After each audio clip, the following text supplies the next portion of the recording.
I really think, frankly, that the piano does offer a great many resources which are entirely appropriate vis-a-vis the music of Bach, and that it also offers some that are entirely inappropriate. So it really becomes a question of, I was going to say, using those things that enhance the music, but that's a bad word, of using those things or adopting those things which really work within the parameters that the music itself observes. I think that's the safer way of putting it, probably. Well, of course, there are two really contrasting arguments which are put forth very frequently. One is that if Bach had had a piano, he would certainly have used a piano. I'm sure he would have. He was a very practical man in most ways, as we know.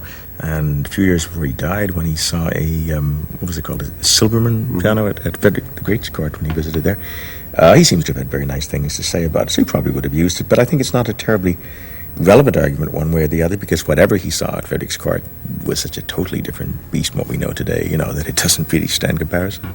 Okay, but the other argument, of course, is that he really didn't know the piano, notwithstanding his visit to Frederick's court, and that he didn't think in terms of its capabilities, that he couldn't have imagined the kind of instrument that it would become 2 centuries later, and that consequently whenever one does play this music on something other than the instruments that he knew, you know, the harpsichord or the clavichord, one is in some way, I would say, violating the music, is not allowing to declare itself, to speak within the limits of the sonority that Bach had imagined. Mm-hmm.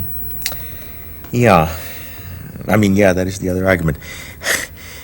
I think that's where the proposition goes off the rails, if I may say so, Bruno, because if one really believes that, then it surely follows that one also believes that Bach, you know, cared deeply about the specifics of sonority and of timbre as an element of composition.